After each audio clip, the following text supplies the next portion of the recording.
And you already assumed that I was anti-Christian. I do. My white supremacist groups are heavily aligned with the movement of Christian nationalism. So just to be clear, you have no examples. The church was used to justify why slavery should continue. You've seemed to waffle on whether or not we should be allowed to kill a 9-month child in the womb. No, where is it specifically mentioned in the Bible that abortion is a sin or a crime? We have things like secularism that led to the Bolshevik Revolution that led to 50 million people dying. I don't know how to respond to that.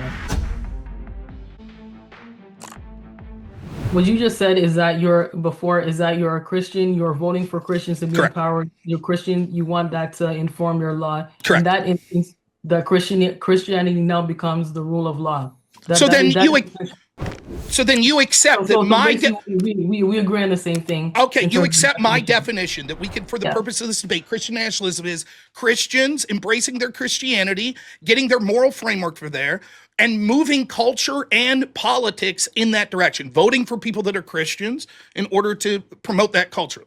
We agree that for the purpose of this, that's Christian nationalism. Yes. And you think that's a bad thing?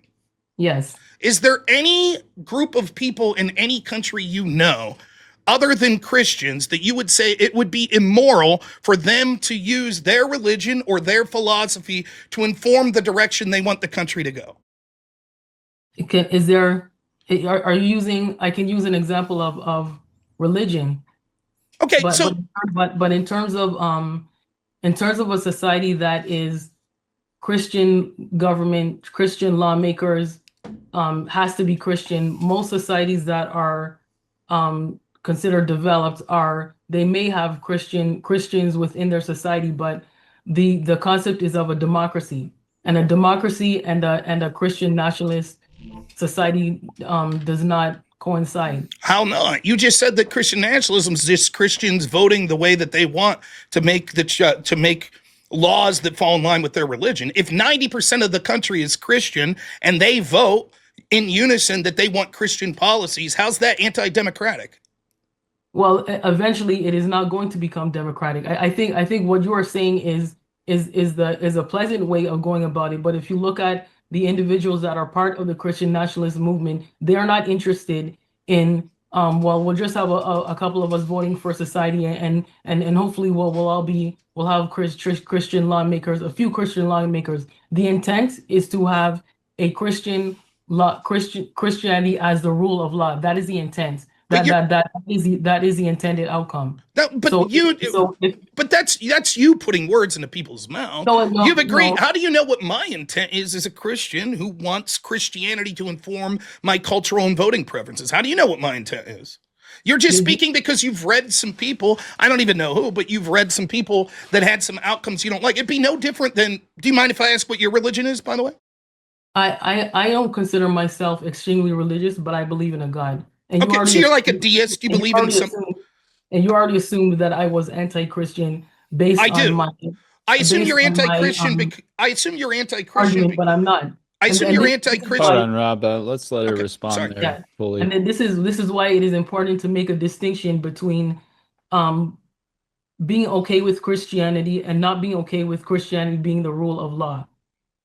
Okay, I assumed you're anti-Christian because you said the following things. You said it leads to a patriarchy. It leads to the justification of slavery. It leads to a destruction of women's rights. It leads to the destruction of the LGBT. You didn't say that Christian nationalism leads to that. You implied Christianity itself leads to those. So you'll acknowledge then there is nothing, in your words, is there anything about Christianity that says that women can't work, that they have gender roles, that they should stay in the home? Christianity doesn't speak to that, is your claim? So Leslie, you can respond to that question directly, as briefly or as long as you want, and then you can circle back to whatever you were gonna say right before that question. Okay, I said that this is what life looks like under a Christian nationalist society, and under a Christian nationalist society, the concept is to reinstate a patriarchy.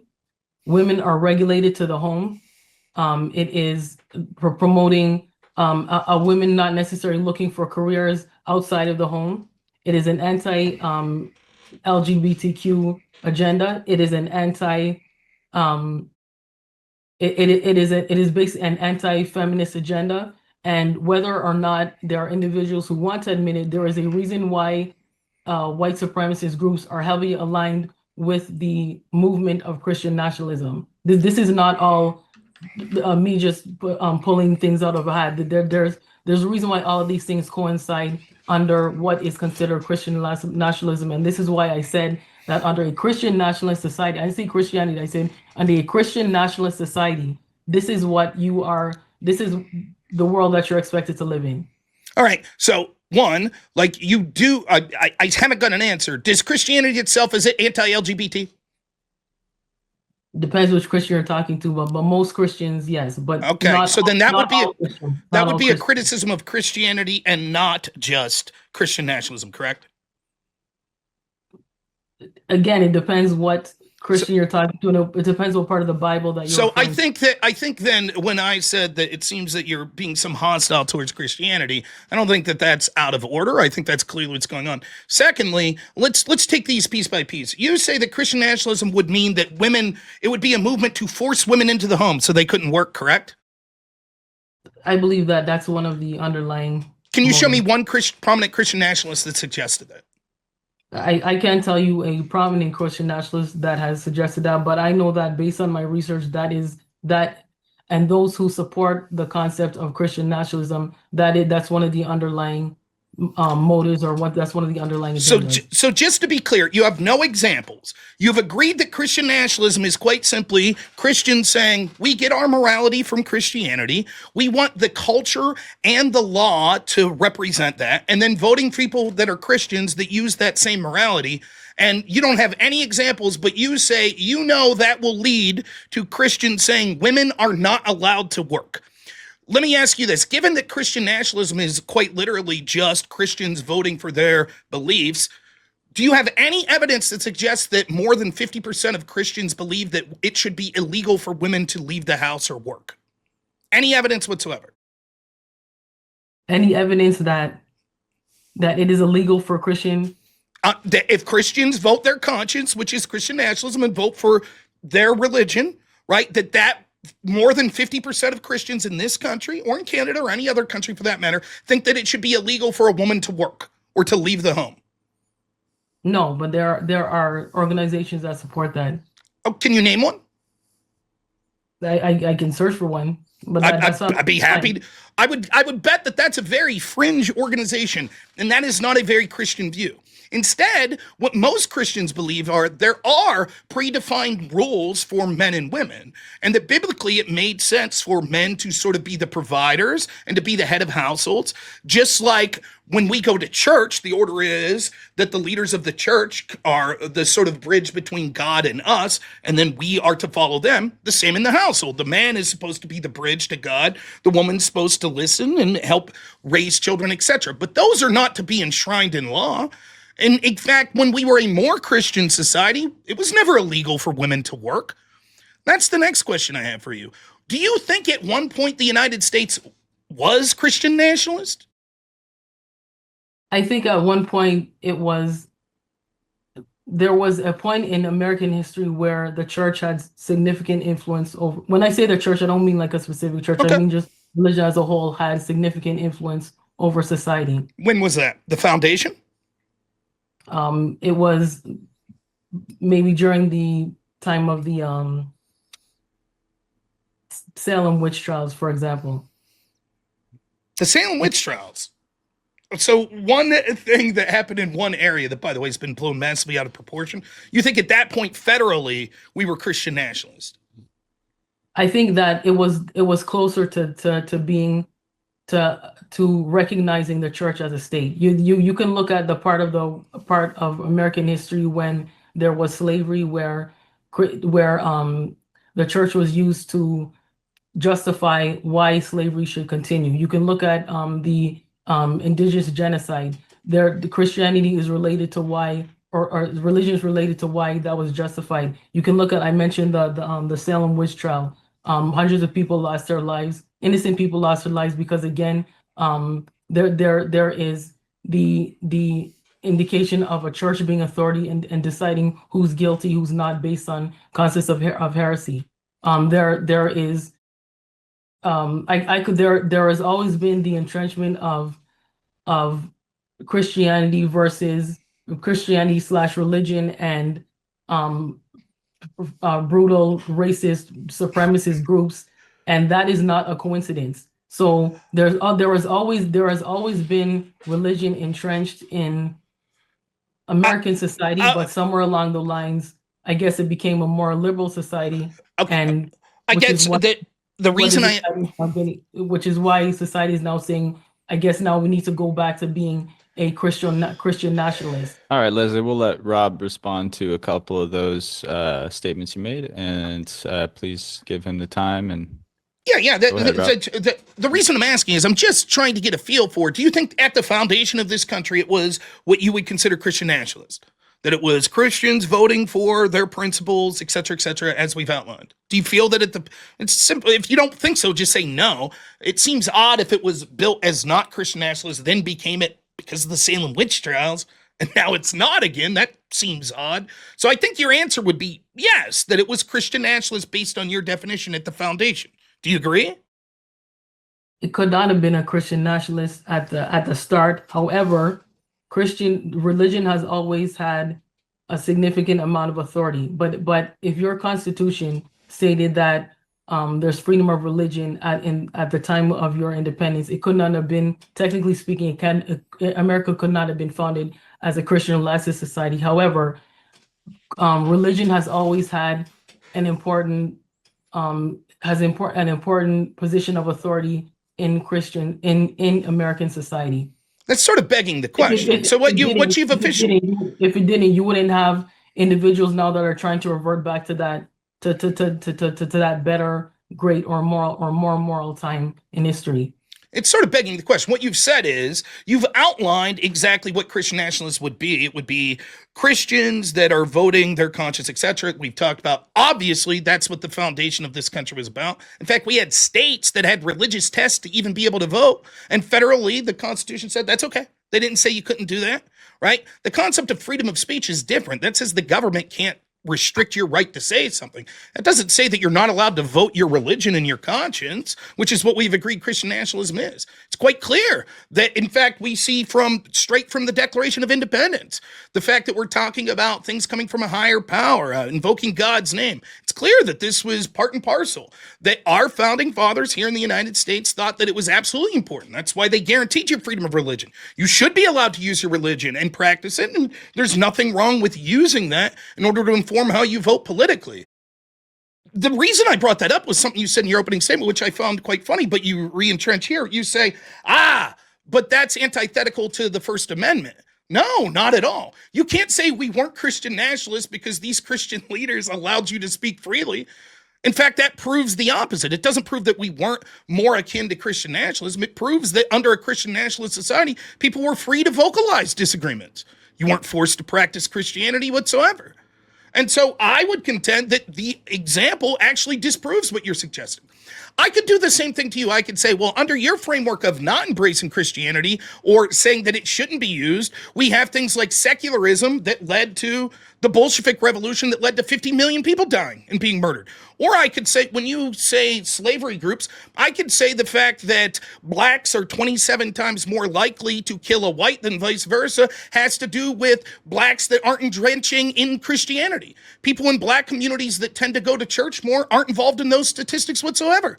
So again, we could cherry pick and say certain bad people have claimed to be this religion and done stuff. I think there are way more bad people in our current society that choose to revoke religion and Christianity in particular, which leads to all sorts of worse outcomes. So I don't understand you bring the some of your examples. Are you saying that then by creating this Christian nationalist society that all of a sudden we get rid of certain crimes and all of a sudden we have a much more moral society? I don't think it would get rid of crimes. Nowhere would I suggest there be utopia. What I think is if we embrace more of a Christian ethics when it comes to the way we do laws and the way we form our culture, we'll get away from the materialist pursuits that have led things like declining birth rates, increased abortion, increased violent crime, increased sort of interest in bringing in people who are affecting the rest of the world as opposed to looking out for the interest of the people of this country. So yes, I think the closer we get to Christianity embraced as a culture certainly would lead to better outcomes, but never perfect. I would never suggest that. One thing we could talk about specifically, do you think that the murder of children is something that is a high priority and things that we should challenge and try to avoid? When you say murder of children, are you speaking about abortion? Sure.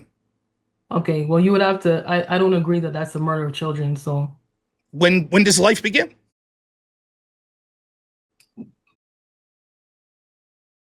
sorry. What's the question? When does life begin? When you are a living, breathing human being, and when you're in the world. So, But I should also ask you, what is there a difference between life and living? yes, living is the present tense of life, but Okay. the question, but if you are a vegetable right now, are you alive? yes, Would you call that living? yes.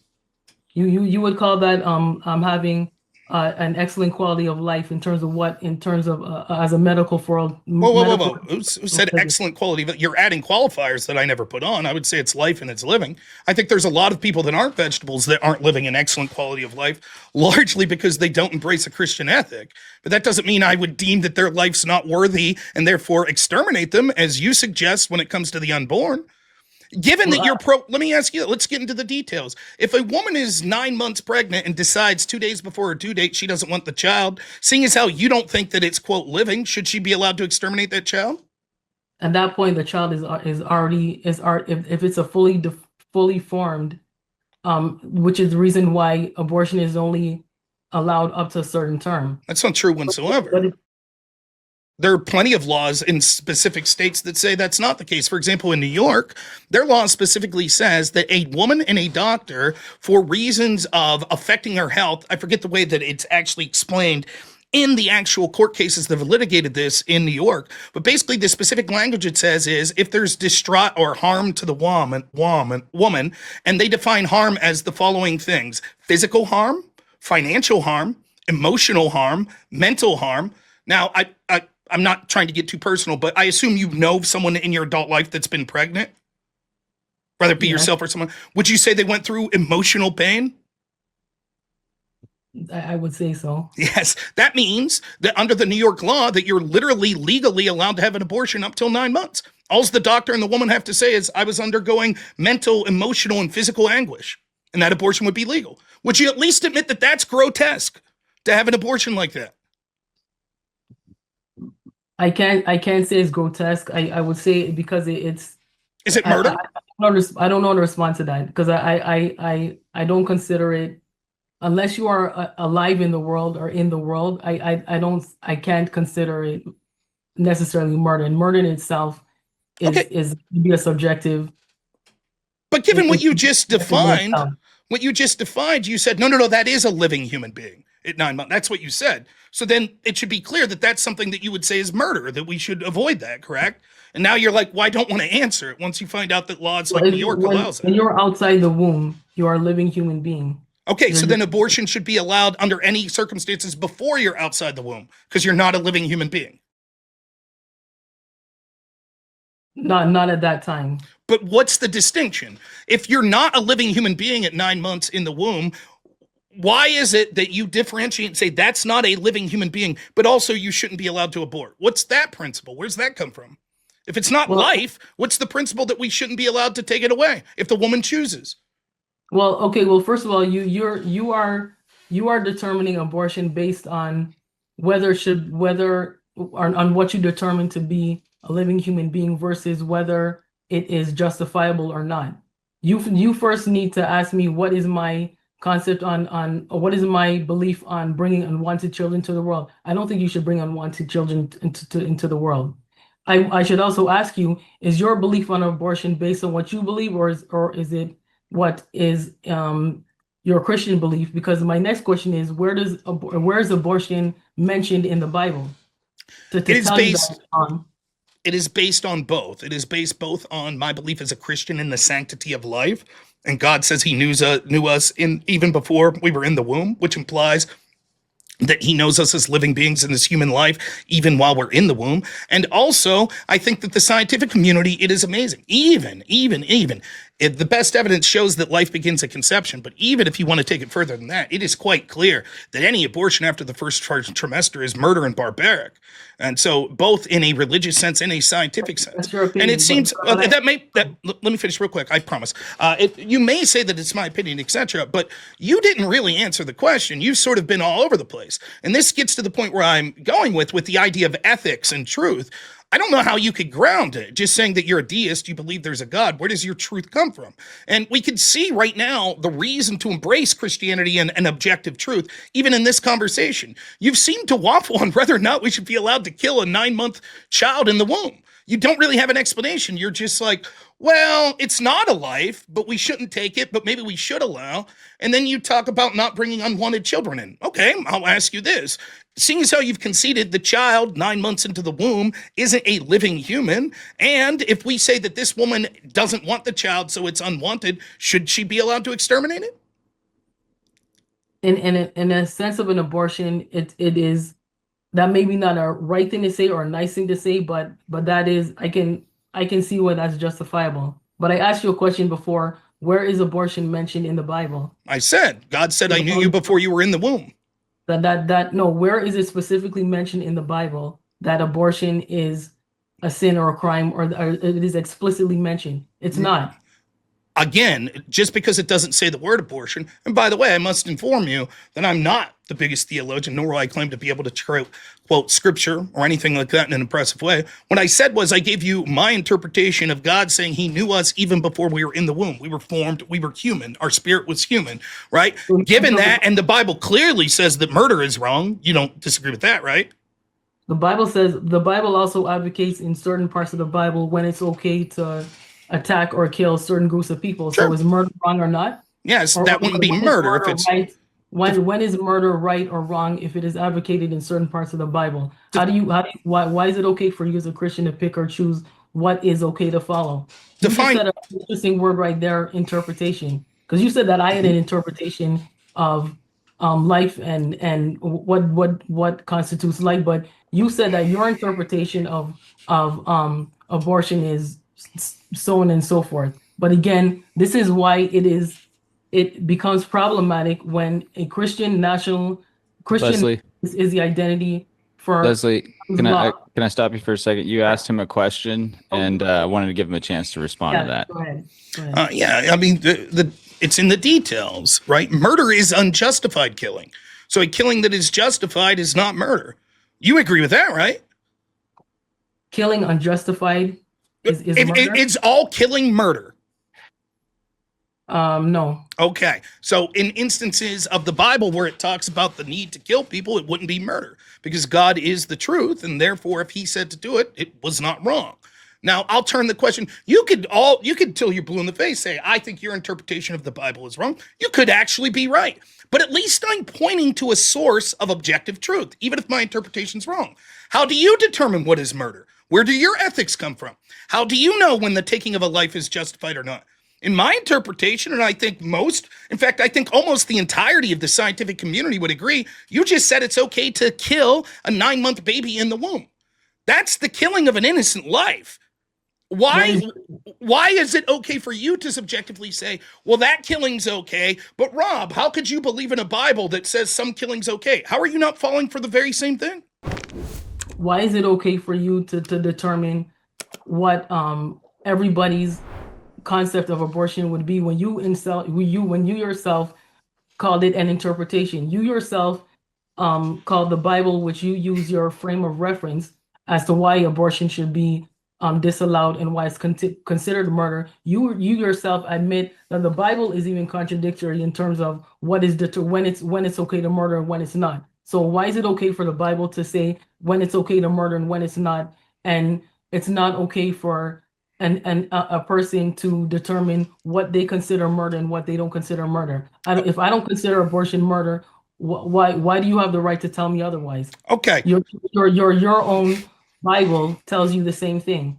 All right. One, why do you answer my questions with questions? That would be number one. So I noticed that you avoided the question, but I will answer your question and then turn it back to you. Let's concede for a second that you're correct, that everything I'm saying is totally subjective, that I have a complete wrong reading of the Bible and the Bible's not true anyways, or whatever you might want to say. And so therefore we shouldn't preference my view on what murder is when applying to abortion and the killing of unborn life. Okay, why should we prefer your priority? What you've effectively said is this: well, because we think the Bible's subjective, you shouldn't be allowed to have an opinion and vote on when you think abortion should be legal or not, and say that you think it's murder. You shouldn't be allowed to do that. However, me, who has a complete subjective morality and has my own unique interpretation, I should be allowed to say that it's legal to take this life. Given that, if I subjectively renounce the Bible right now and say subjectively, I feel I'm allowed to kill people and take their car, that's my morality, who are you to tell me I can't do that?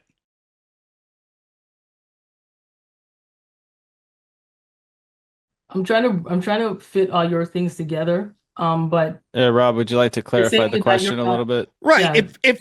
If your argument is, Rob, your interpretation of the Bible's subjective, or maybe the Bible's not true, etc., therefore, you shouldn't be allowed to have a stance on abortion law and whether or not we should be allowed to take the life of a 9-month in the womb. However, you, that's like, I just believe there's a God, but I don't know who it is, right? You have a code of morality that's completely subjective yourself, right? And you say that code of morality means that you should be allowed to determine abortion law.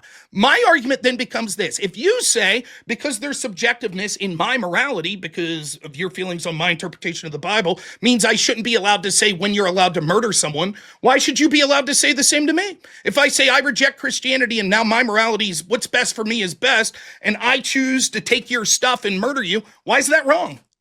Why should you have any say in that? it comes down to who has the right to have an opinion. Correct. Shouldn't we all? Yes. So if the majority of the people in this country are Christian, and we say that they are allowed to have their opinion and vote their conscience and their religion, and they vote to outlaw abortion, why shouldn't they be allowed? Is the majority of Americans Christian? Yes, at least they claim to be.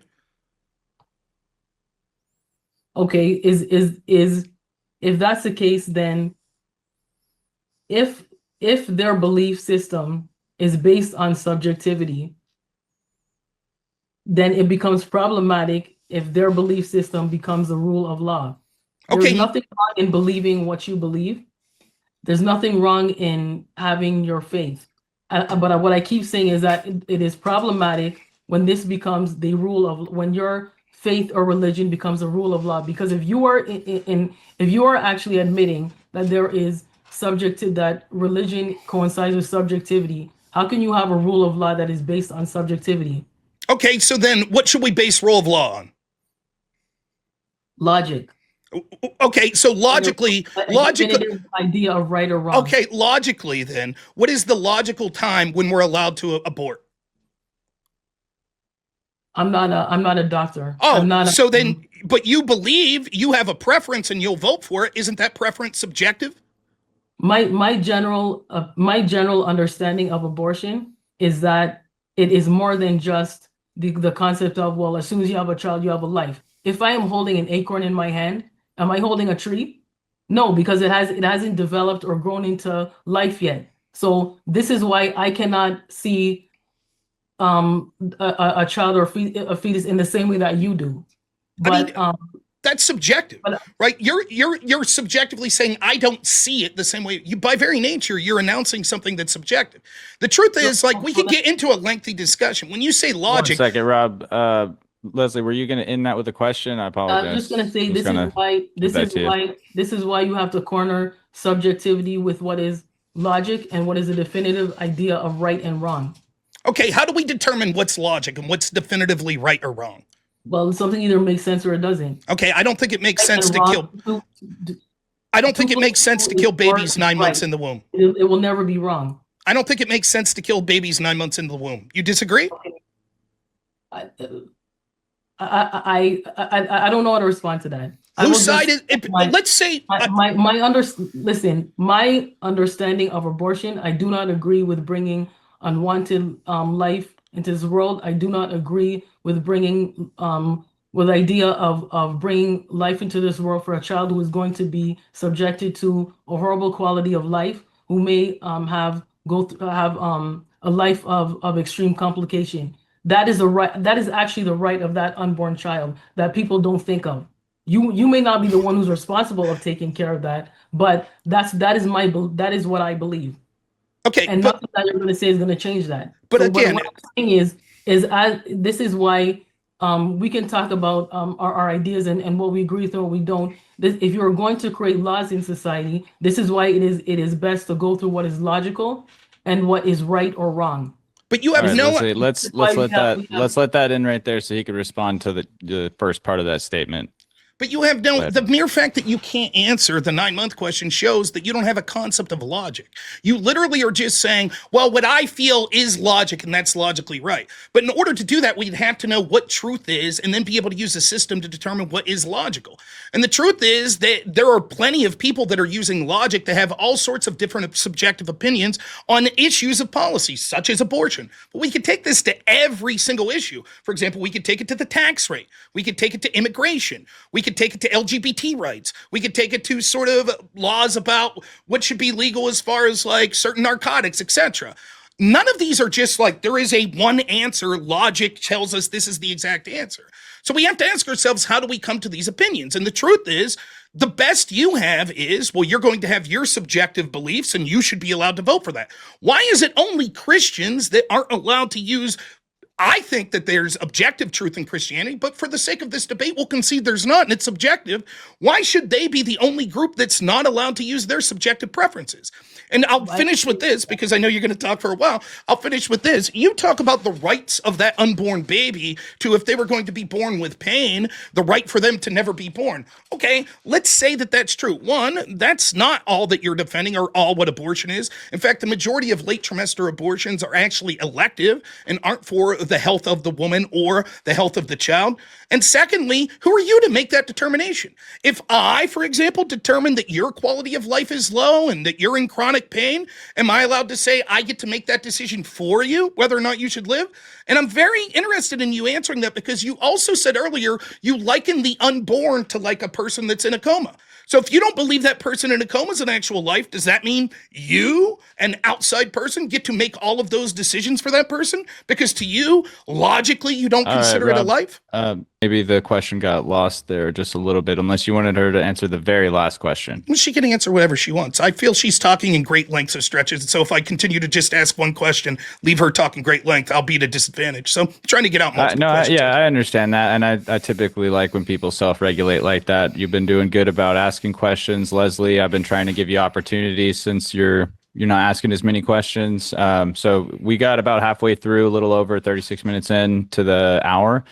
If you want to take some time in this half hour, Leslie, to ask a little bit more questions so that you can get a little bit more of Rob's worldview out with whatever direction you're trying to get to, we'll turn the cross-examination over a little more. Rob, you've been taking the first hour, I'll give you, or half hour, so I'll give you that. And then we could go to timed responses too if you feel like both of your responses are too I'm fine long. with this. I didn't think I went too long. You guys are doing great. You're very respectful. So yeah, Leslie, if you want to ask a couple questions for next 10, 15. Sure. Okay. So seeing as how this debate is about Christian nationalism and we somehow segued into abortion, I will say that in keeping with my idea, with my statement that there's too much subjectivity related to Christianity for that to be the law of the land, which is what we are debating. We're not necessarily debating abortion, but if you're going to ask me about that, I gave you my position on that. Your opinion is not going to change. Your statements are not going to change my opinion. So I'm going to bring it back to what we are supposed to be debating about, which is Christian nationalism. There's a couple of things that you brought up in your beginning. You talked about how great societies have been formed out of Christianity. You talked about how come nobody wants to go to, say, Islamic countries. So the reason why I'll respond to that. I will ask you, why do you think it is that people don't want to go to Islamic countries? Because you mentioned something about Christianity, but I'll ask you, why do you think that people don't want to go to Islamic countries? Because those countries are terrible and they enshrine in their culture and law terrible practices that are bad for almost everyone. Whereas in the West, we embrace values that are best for everyone, including people that aren't Christians, because of the Christian ethics that we've had. Okay, so basically it's because, first of all, we can't speak to the fact that there are people on the African continent that choose to migrate to other countries that are Islamic. You can't paint all Islamic countries under the same brush. However, since you choose to look at it more as a negative light, I will say that what you have described is a difference between a free society and a non-free society. When you reference Western society and the U.S., for example, it is a free society. So when you get into what is the motivation of a Christian nationalist society, you are actually going to end up removing what it means to be a free society. So that actually is in contradiction to what you're saying. Okay, one, I brought up abortion because it's something you brought up in your opening statement. Second, I happen to feel that as a society, we should be judged based on the most heinous of crimes and protecting the most innocent. I think murder of the most innocent is definitely something that should be at the top of our priority list as to whether or not we think it's a good society. For example, you would not think it's a free society if we decide to butcher everyone over the age of 75 years old. You would say, that's not free, that's horrible, that society needs to be shunned. Yet somehow with the unborn, we just throw it away. The fact that your stance is subjective of that irrelevant.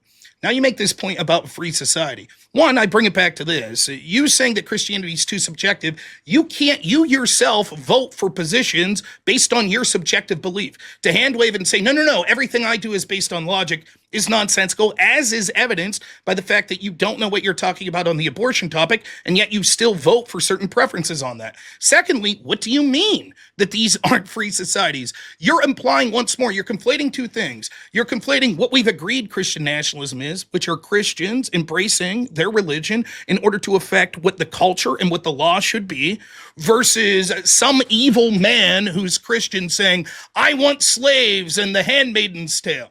That is not what Christian nationalism is. So explain to me why allowing Christians to vote for their preference for leaders that are also Christians that push for Christian culture and laws, how that's not free. That is symptomatic of a free society, being able to vote for what you want. But when you end up with a society that is under Christian law, your lawmakers are Christian, your government is Christian, it is intended that your education is entrenched with Christianity. Everything is Christian. You are no longer a free society. Was that not the founding of the country of the United States? Was it free? It was founded as a democratic society. No, the word democracy is not even in the Constitution. It was founded as a free society. Okay, but it still embraced what I'm calling Christian nationalism, correct? So it was a free society that was Christian nationalist. Okay, what was the history of America always a good one? No, but it's the best. We fought a war to end slavery. We are the best country. That's why so many people try to get in. So under your under what you consider to be a country that always had kind of ties to Christian nationalism, why you can admit that there have been dark periods of American society? Yes, of course. We could say this about any. There is no utopian society. Name me the society that hasn't had dark periods. Go ahead. Okay. Just name one. Any society has had a history of dark exactly. periods. So you saying, but there have been dark periods, isn't an impugning of Christian nationalism. I'm saying yes, but it's still the best. Yes, but what I'm saying is that there has always been a part of American history where religion has had significant authority. We can look back to some of the darkest parts of American history and know that they were connected to religion or connected to Christianity. We could do that. This is why it is problematic for the church, the Christian church, to have that much power in society. Again, maybe I'll try to answer this in a different way. You talked about societies. The reason that people are coming to the West is because they're, quote, free societies, correct? Can you name me any of those countries that you deem free societies that at one point in their history didn't have Christianity prominently feature in its culture and law? Just one. That did not? Correct. I can't think of any right now. So again, it seems that what you're doing is exactly what I said. You've taken these societies that have these things that you like that primarily got there because of the benevolence of Christians, right? That created these societies that you say are the best, and yet you condemn the very religion and morality that allowed us to get to that point. It doesn't seem to make sense.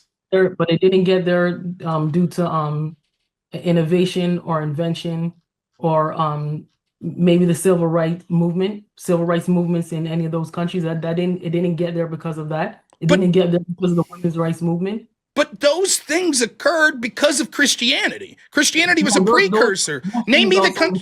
Okay. In spite of Christianity. If that's true, we could test this. Then name me the country that those things appeared that weren't originally based on Christian values. I don't understand the question. So we have a disagreement. You're saying, no, it's because of civil rights values and stuff, not because of Christianity. My contention is that we got to where we're at because of the benevolence of Christian values and caring about your fellow man in ways that other moral or religious philosophies don't. And so we're at an impasse. Who's right? Was it Christianity led to the things you think are good? Or is it that these things that are good happen despite Christianity? So one of the ways we would test that's to say, okay, let's name a country that wasn't having Christianity prominently featured into it that led to these good things you're talking about. Go ahead. What's that country? I can't think of that off the top of my head. So it seems, I'll say this real quick. Doesn't it seem strange that you're saying these good things happened despite Christianity, but they only happened in countries that heavily had Christians? Doesn't that seem odd to you? Doesn't that make you question whether or not Christianity had something to do with it? I didn't say that though. It did seem, you said that this happened despite Christianity, things like the civil rights movement. That's what it sounded like. No. Did I mishear? I said that the countries like America were able to become the favorable country that is today, despite coming from a place where Christianity was a dominant force in the law. Right. I don't think it's despite. I'm not saying that Christians themselves were not influential in parts of this in like say the civil rights movement, because they were. Christians were. But if you look at parts of society, parts of history where the church had significant power, there has always been a part of history where there has been corruption and persecution that is related to the church being in power. So this is why I keep saying it is problematic when you have church as a rule of law, and that is a distinction between that and you yourself being a Christian and voting for what you believe is in line with your Christian values. Which you've conceded is Christian nationalism. So lucky for me, I'm not suggesting that our country should be controlled by a particular faction of the Christian church. So you're arguing a straw man. I'm not making those sorts of arguments. You say that these good things that you call good happen despite Christianity being involved culturally and politically. I think that it's not in spite of, it's because of, that most of the good things that make what you're calling these countries free society exist the way they are. And I think that's proven by the fact that you can't even name one country that didn't prominently feature Christianity that you would call free society. Furthermore, when you talk about, well, we can't label everything, there are certain people in Africa that desire to go to Islamic countries. Maybe that could be true. There is nothing that is universally true, but the overwhelming propensity from people around the world, if they got to choose what country to live in, would be the United States or another Western country of European ancestry. And there's a reason for that.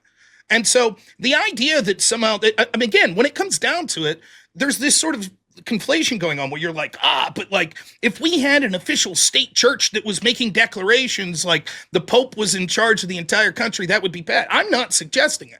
I'm merely suggesting there's something inherent in all humans to have a moral philosophy which they then use to influence culture, politics, etc. And Christians should absolutely embrace that.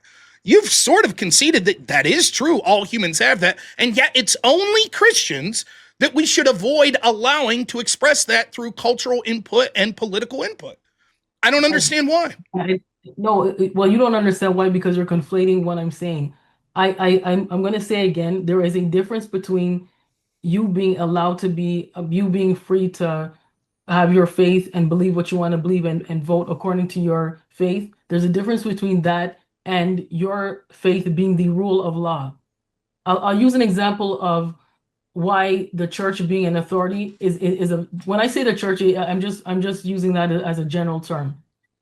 When the church had power, instead of when there was no connection, distinction between church and state, instead of there would be shuffling of and predator priests from parish to parish, instead of them being held under a court of law, in a secular court of law, and being held accountable for their crimes. But because the church had authority, those issues were dealt with under the church system. Why When was is this? not happening? Because, pardon me? When was this? Can you give me an example? When was there a scandal? These scandals you're talking about, when? Just so I have an idea, when and where, so I have an idea of the society you're talking about. You talking about like the Catholic priest scandal here, like in the past 30 years?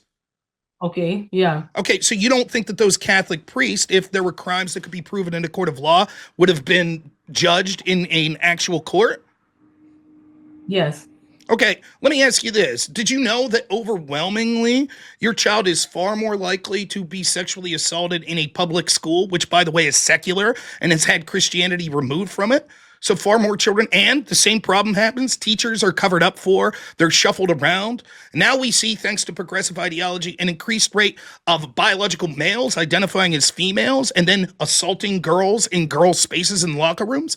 I liken that to your ideology and an anti-Christian ideology. That's the problem when we take Christianity out of schools. Now, you would say that's not fair. How could you lump that in?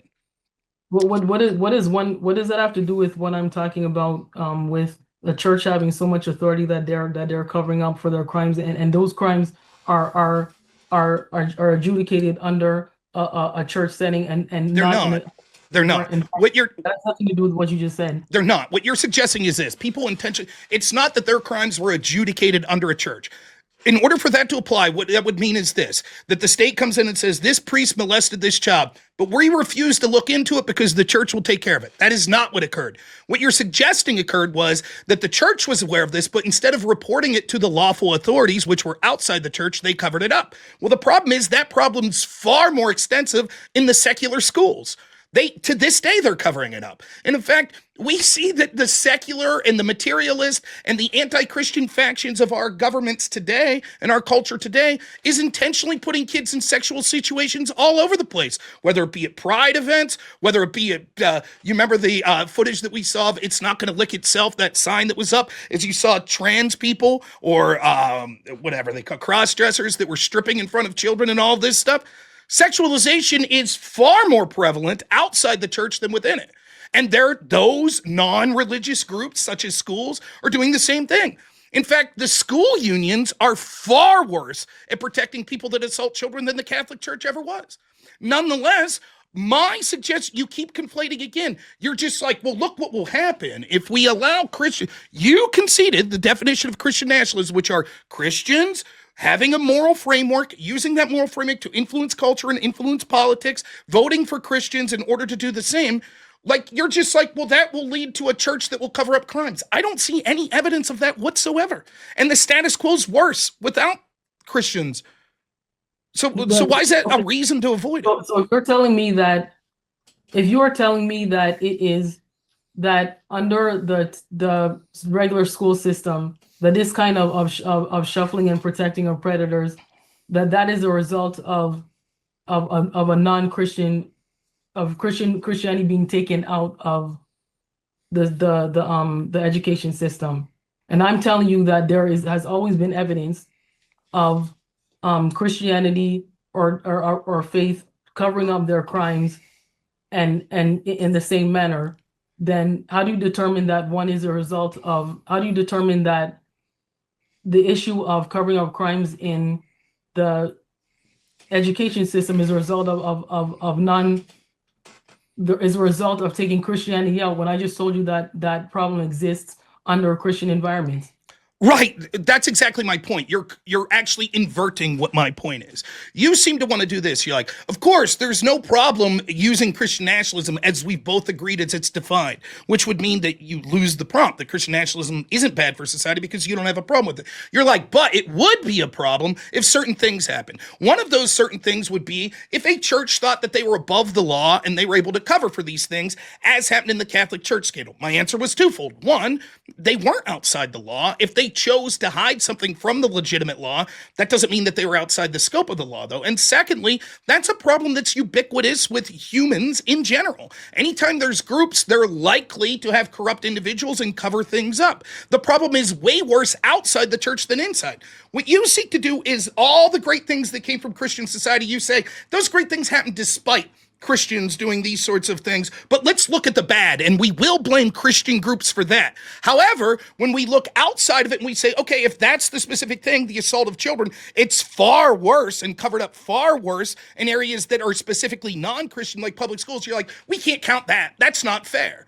You're the one who wants to have your cake and eat it too.